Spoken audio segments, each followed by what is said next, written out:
Thanks for tuning in to CPA Life, where we talk culture and growth with folks that are going against the grain in an industry that has been stuck with a "we've always done it that way" mindset for far too long. Join host John Randolph and learn how a sustainable, family-friendly career in public accounting doesn't have to be the exception to the rule. Welcome to CPA Life. Hey everybody, welcome to another episode of the CPA Life podcast, the podcast where we spend time digging into a lot of the different issues and challenges that locally owned CPA firm owners, managers, partners, leaders are facing in today's marketplace surrounding talent, capacity, building cultures where people have the ability to not have to sacrifice their life and their family at the altar of their job. That's really where we spend a lot of our time, at the intersection of people and firm leadership and building people-centric cultures within your organization. And today we're going to start with a new episode that we're going to call the Pipeline Pulse. Really what it is it is an opportunity to dig into what is going on behind the scenes as it pertains to people, as it pertains to building firms that people are attracted to becoming a part of, talking about some of the key drivers that people are talking to us about when we interview them on a consistent day in and day out basis. So here's the first thing that I want people to understand as we're sitting here talking about this. First of all, this isn't theory. This isn't what should be happening. This is what we're actually seeing right now in the hiring and the talent pipeline across what we refer to as locally owned CPA firms, advisory firms, and consulting firms. This is coming from conversations with partners, conversations with managers, conversations with candidates who are quietly exploring, hey, what's next in the marketplace for me? As a firm, we're speaking to anywhere between 25 and 50 people consistently on a weekly basis that are currently working for other local firms, regional firms, national firms, and we're talking to them about what it is that's driving them to a point of saying, hey, either one, get me out of public accounting, don't want to be a part of it any longer, or, hey, I love what I do, I just need to do it somewhere else, and here are the things that are important to me from a career perspective that I'm looking for that I'm not getting right now. So we're going to talk about 3 or 4 of the key issues each quarter that we see constantly bubbling up that are facing firm owners, firm leaders, and are not being addressed appropriately, or issues that we're seeing with candidates in regards to their possibilities of making a move in the marketplace. So here's the first thing that I want to talk about that we are seeing as a challenge whenever we're talking to candidates about types of opportunities they're looking for, and then we sit and talk to clients, potential clients, about what they're doing in regards to hiring and building organizations that people want to be a part of. First thing is, capacity planning is still reactive. That's something that just blows us away, that blows me away, because one of the biggest challenges that we see right now is that it's being treated like a busy season problem instead of a year-round leadership discipline. Most firms are constantly asking, hey, how do I get through tax season? How do I get to April 15th, April 16th without blowing up my staff, without hours exceeding 60, 70, 80 hours on a weekly basis?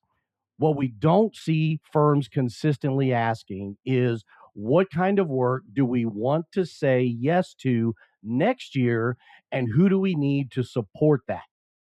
The issue isn't always about headcount. It's really predictability. See, capacity problems aren't caused by too little staff. They're caused by unclear priorities. And if you really want to dig into things, where we see the problem occurring more than anything whenever we talk to clients that are not getting ahead of the curve from a capacity standpoint, where we see the problem is in pricing.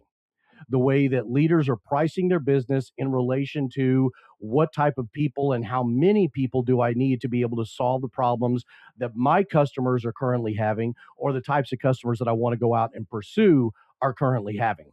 If you are not getting on the front end of this from a pricing standpoint, you are not going to be able to build the back end support that you need to build the kind of firm from a headcount perspective that you want to see.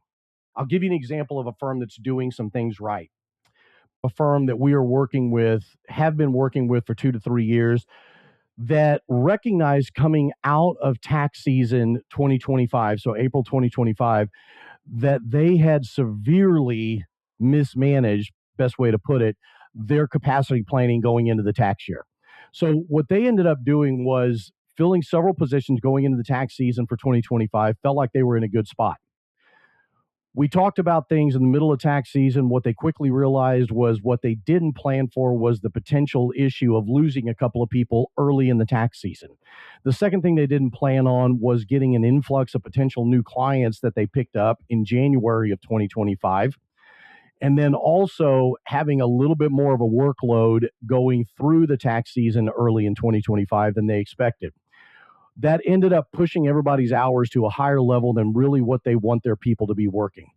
So we sat down and talked with them coming out of April 15th, 2025, and they were very clear about what their vision was, and that was that they needed to hire at least 8 to 10 people to be able to sustain the work that they had this year, but be able to decrease hours to a more manageable, people-centric culture and environment. That's what they're really trying to build. So we set out with them proactively building a candidate pipeline to be able to address that need and fill as many positions as we could before the end of the year. We filled half of those positions going into the fall tax season, put things on hold, and then picked things back up again October 15th. By the end of 2025, we had filled and or they had hired on their own 10 positions. So 10 positions from where they were coming out of in April of 2025. We sat down with them early in January. They recognized that they probably still needed to fill another 2 to 3 positions just in case they lost some people going into the tax season. They felt being overstaffed was really the answer to the problem that they dealt with last year. So they've filled 2 positions so far in January. We're looking to get an offer on the table for possibly a third or fourth person before February 15th.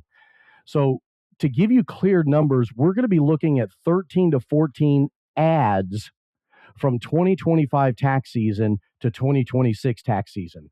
That's a firm that understands that if we are going to get in front of the capacity issue, if capacity planning is going to be something that is going to be a proactive discipline within leadership in the firm, we are going to have to address it much earlier in the year. We're going to have to look at where do we want the firm to be? What does headcount look like to get us there? And assuming not only headcount growth, but potential turnover, what is the net add that we're going to need to do? And just enough is no longer the solution in today's marketplace, because you're always going to have that last minute resignation, especially if you're a firm that is paying year-end bonuses. Stereotypical.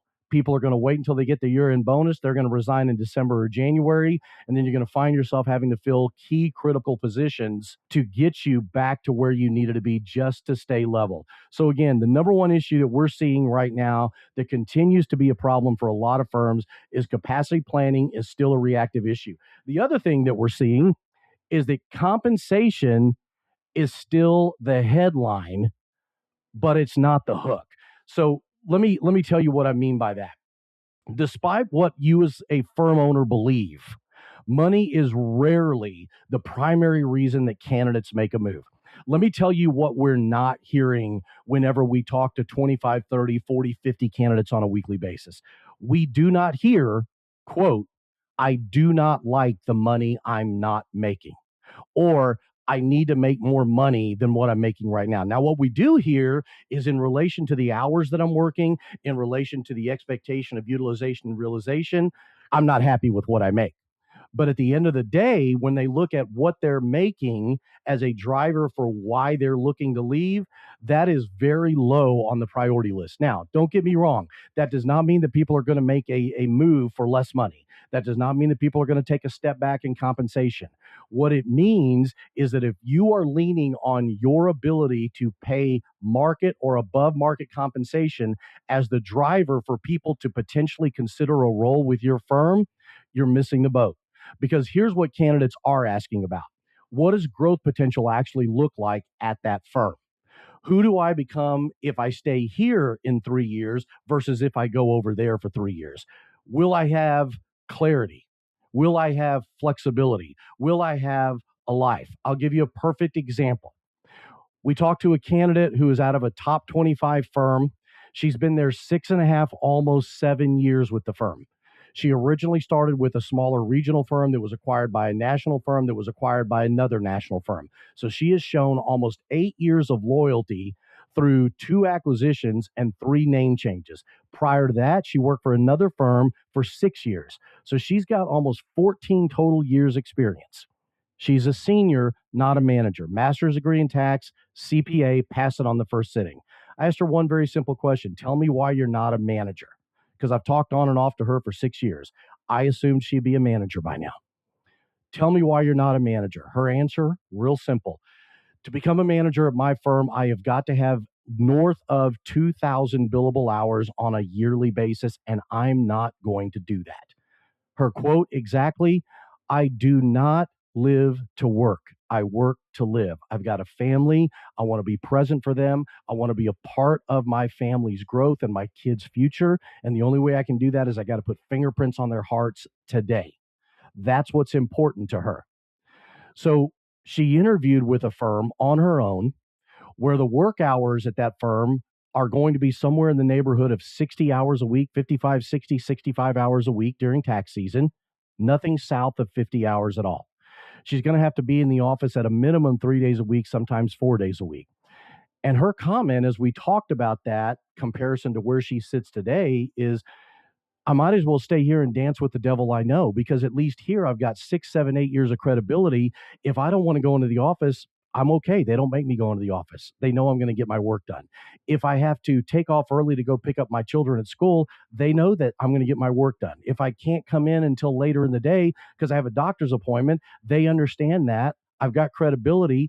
I can stay here and I can deal with those crazy hours. They know what I will do, what I won't do. But I don't want to stay here and do that. I want to find a place that I can build a future that isn't going to ask me to continually sacrifice my family at the altar of my job. Compensation is important to her, but it's not the biggest driver for her. She will make a lateral move for a place that gives her a trajectory of growth that doesn't ask her to have 2,000 plus billable hours on an annualized basis. So again, if you are at a firm where compensation is what you are selling on a consistent daily basis, you're missing the mark, because that is not what candidates are buying in this marketplace. Compensation, if it was the real issue, your pipeline would already be full with top quality candidates. So the first issue, again, that we're consistently seeing, capacity planning, it's still too reactive. Second thing is compensation is something that you're selling, but it's not the hook. It's not what people are saying, hey, I want to make a change for. The third thing is most firms are still hiring for yesterday while talking about tomorrow. Let me tell you a little bit about what I mean there. You can't build an advisory focused firm with a compliance only hiring habit. So if you're looking at people at strictly at the talent that they bring to the table today, and you're talking to them strictly about what they can bring to the table today, you are going to have to lean into the fact that candidates are looking for more opportunities to take their career down a proactive path, down a path where they are going to be able to talk to customers, interface with clients, and bring value to the table. So again, just to recap, the number one thing that we're consistently seeing as a challenge that firms are still facing is that capacity planning is still a very reactive process for a lot of firm leaders. It's something that has to be given a lot more proactive attention consistently, at least on a quarterly basis, if not a monthly basis, when you're looking at what does our hiring pipeline look like? What does our sales pipeline look like? What does delivery look like? What type of people do I see as a part of the firm? And how am I going to make that happen? The second issue that we're consistently seeing is that compensation is something that firms are leaning into and selling, which is great. Everybody wants to be paid competitively. But that's not the biggest thing that candidates in today's marketplace are buying. That is still the issue that we've got to get past, is firm owners and firm leaders have got to understand that you are going to have to build a firm that is more people-centric, that has a clearer path of growth, has a clearer path for people to come in and build something for the future. One of the things that we consistently talk to candidates about when it comes to looking at your future is we'll have candidates that we'll engage with, and one of the things that they'll constantly say is, hey, I don't know if now's the right time for me to make a move. We tell them to do one very simple thing. Take a look at the lives of the, depending on what level they're at, take a look at the lives of the seniors if they're a staff, managers if they're a senior, senior managers if they're a manager, directors and partners if they're a senior manager. But take a look at the lives and the quality of life and the hours expectations, the anxiety level, when they're getting to the office, when they're leaving the office, all of those things. Take a look at the lives of the people above you on this ladder and ask yourself one very simple question. Do you aspire to that life? Do you envy that life? Do you want that as your life? And if the answer is yes, then stay there. Stay there because that is where you need to be long term to get what it is that you're looking for. But more times than not, what we hear from candidates, a preponderance of the time, is not only no, but hell no. No, I do not want that life. Well, that life has nothing to do with compensation. That life has nothing to do with how much money they're making or not making. It has everything to do with work-life balance, has everything to do with quality of life. What am I able to sow into my family versus sow into my job? Do I have anything left in me to sow into my family after I've done sowing into my job? After I've put in 10, 20 hours consistently, whenever I'm working 60, 70, 80 hours consistently for half the year, do I have anything left in the tank to be able to give to my family? Those are the things that we're constantly talking to candidates about, not compensation. So those are the two biggest issues that we face. The third biggest issue that we face that is a challenge, I believe, on both sides of the equation, both the hiring side and the candidate side, is that too many firms are hiring for yesterday while they're talking about tomorrow. And let me tell you what I mean by that. We are constantly hearing from firm owners and firm leaders, we need people that are more advisory focused. We need people that are more comfortable on the phone, on Zoom calls, on team calls with clients. This is a client facing role. I need somebody that can engage with customers. That's all great. But I got a news flash for you. That's not a talent that someone walks in the door with consistently. That is a talent that is trained. That is a talent that is developed. That is a talent that is built. And the reality is, upscaling internal talent often produces better long term results than external replacement hiring or external hiring to fill a role that just isn't being delivered on. Now, to do that, though, it's going to require patience. It's going to require coaching. It's going to require clear expectations of your current staff and what it's going to take to get them there. But I promise you, if you invest that time as a leader in your current staff, what's going to end up happening is you're going to build people that you can then begin to emulate their skills and their talent with the external people that you're bringing in. Now, some of those hires that you may be looking at today may be the people you can bring in to help you train that because they have it already. But the reality is, you're not dealing with a problem that's in a vacuum. You're not dealing with a problem and you're the only person in the market that's dealing with the challenge of, hey, I need more people to be more advisory focused. I need my people to be more comfortable interfacing with clients day in and day out. Every firm is dealing with that. So obviously, if every firm is dealing with that, then it's something that is missing in the people in general, not just in your firm. How do you combat that? Training, coaching, mentoring, development. Advisory work requires a different operating system from a mindset perspective.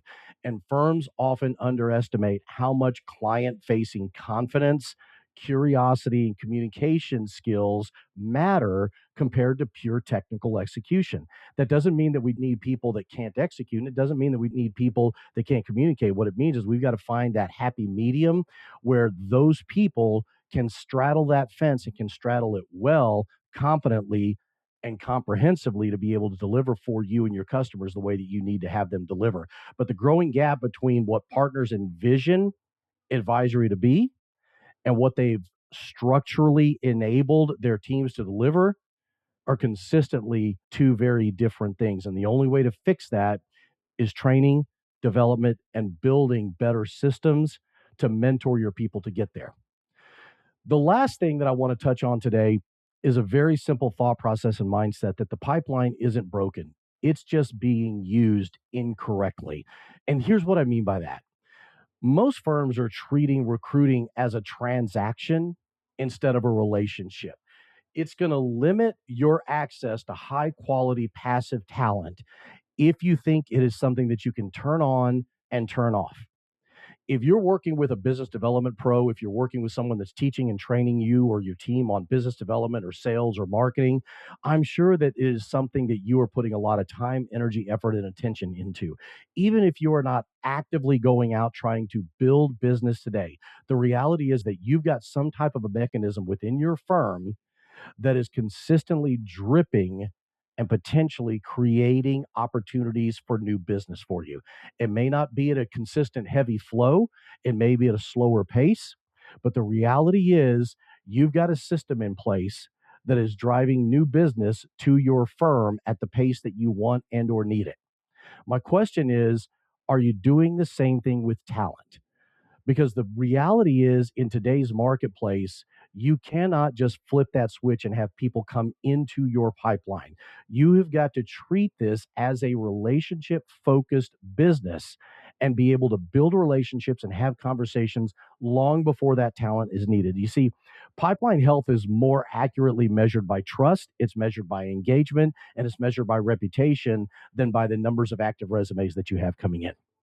You want people ideally that want to have conversations with you, regardless of whether or not you have an open position, just because they hear about you in the marketplace. They see things that you're doing in the marketplace. You have an advocate that is speaking to people in the marketplace consistently about who you are, what you do, and how you do it as it pertains to your people.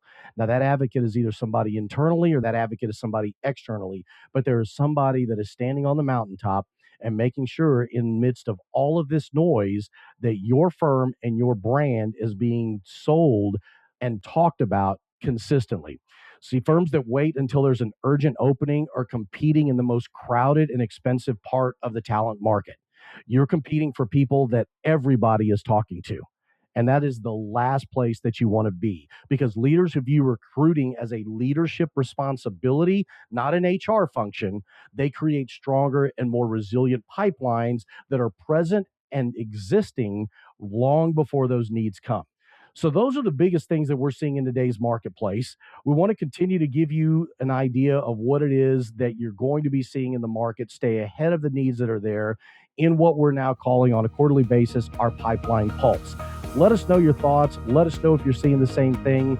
Subscribe to the podcast on the podcast platform of your choice, and let us know what it's like in your marketplace and what you're seeing as you continually live out this thing that we call CPA life. We hope you enjoyed today's episode. Be sure to subscribe on your favorite podcasting app, leave a 5-star rating, and visit our website for links and show notes at cpalifepodcast.com. We'll see you next time on CPA Life.